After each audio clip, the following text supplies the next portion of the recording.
जय हिंद। मैं Veer Bahadur Singh, chairman united front of ex servicemen and national coordinator voice of ex servicemen society. आज voice of ex servicemen society द्वारा दायर equal MSP की याचिका की सुनवाई थी। मैं इसके बारे में थोड़ा आपको बताने जा रहा हूँ। देखिए, पहले ये बहस जो है पिछले 1 साल से कोर्ट नंबर 3 में चल रही थी। पहले तो डेट लग रहे थे, लेकिन बहस स्टार्ट हुई पिछले 1 साल से, फरवरी से बहस स्टार्ट हुई। हम लोगों ने बहुत ज़ोरदार बहस किया। जो जज की रिक्वायरमेंट थी वो एफिडेविट फॉर्म में डॉक्यूमेंट्स भी प्रोवाइड किए। हमारी तैयारी मुकम्मल थी, पूरी थी, और बहुत अच्छा बहस हुआ।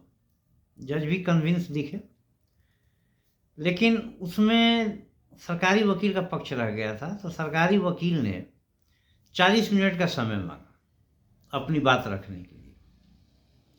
इससे पिछले 2 बहस की जो डेट समय मिला हुआ था, लेकिन अनफॉर्चुनेटली जज साहब उस दिन अवेलेबल नहीं हो पाए, कहीं इंगेजमेंट था, तो वो बहस नहीं हो पाई। फिर जब सरकारी वकील ने समय मांगा, तो जज साहब ने कहा कि कितना समय चाहिए, तो 40 मिनट पे बात हुई कि 40 मिनट कम से कम चाहिए। तो जज महोदय ने पार्टली हर्ट से रिलीज कर दिया।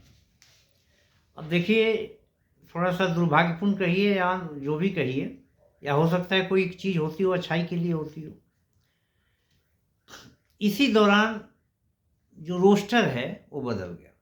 पहले आर्म फोर्सेस की जो भी मैटर था कोर्ट नंबर 3 में सुनवाई होती थी, अब कोर्ट नंबर 4 को डिजाइनेटेड कर दिया। जब हमारी बहस पूरी थी, 40 मिनट का बहस रह गया था सरकारी वकील का, इसके बाद ये ऑर्डर में जाना था।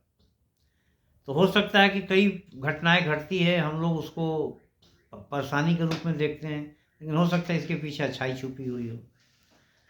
तो आज मैटर कोर्ट नंबर 4 में लग गया, और नया कोर्ट में लगने से बहस स्टार्ट से करनी पड़ी, शुरू से करनी पड़ी। लेकिन जो पॉजिटिव चीज़ रही, वो पॉजिटिव चीज़ रही कि जो जज महोदय, ये बेंच है, ये बड़ी गंभीरता से बातों को सुनते हैं। मैंने ऐसा नोटिस किया आज के दिन में, सवाल जवाब भी करते हैं, और मुझे लग रहा है कि यहाँ हमें परफेक्ट न्याय मिल जाएगा।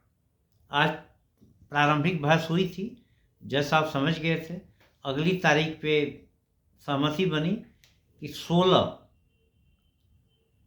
अप्रैल को 3:30 बजे बहस होगी। इसमें सरकारी वकील की भी सहमति है। अब हमें सारा जोर एक बार और 16 अप्रैल को लगाना है।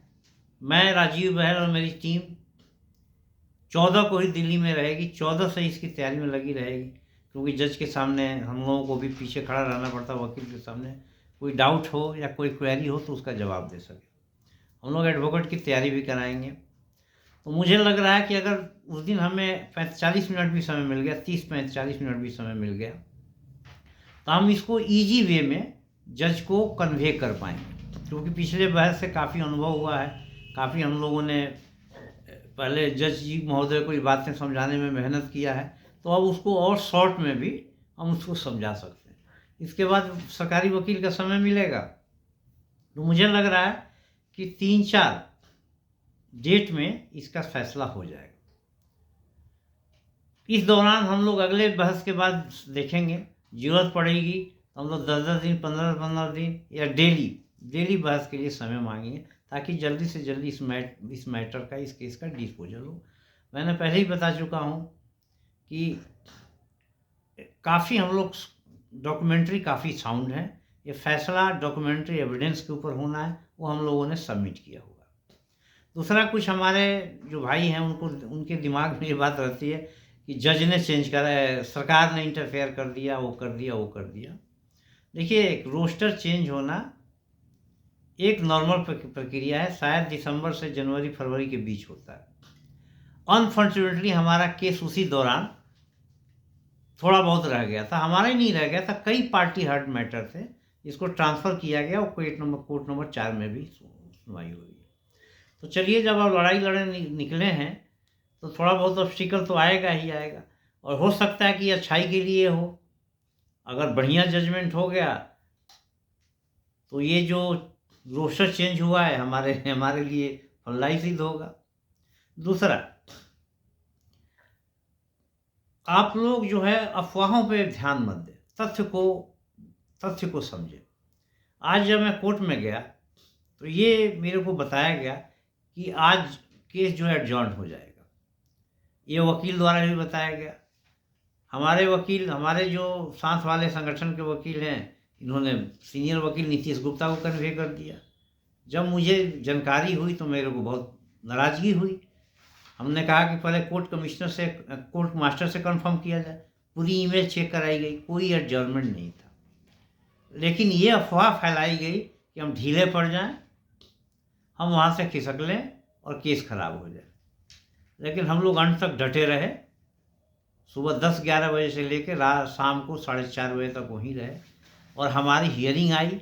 हमने अपने वकील साहब को भी आग्रह किया था कि चूँकि नए कोर्ट में लगा है तो कम से कम आपका फिजिकल अपीयरेंस आज ज़रूरी है। वो भी भागते भागते आए।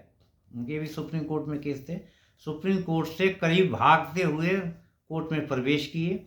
बैठे पसीने पसीने हो गए थे, लेकिन अच्छा हुआ, अच्छा ब्रीफिंग दिया, अच्छा प्रेजेंटेशन किया और हम लोग होपफुल है कि आगे भी ऐसा होगा।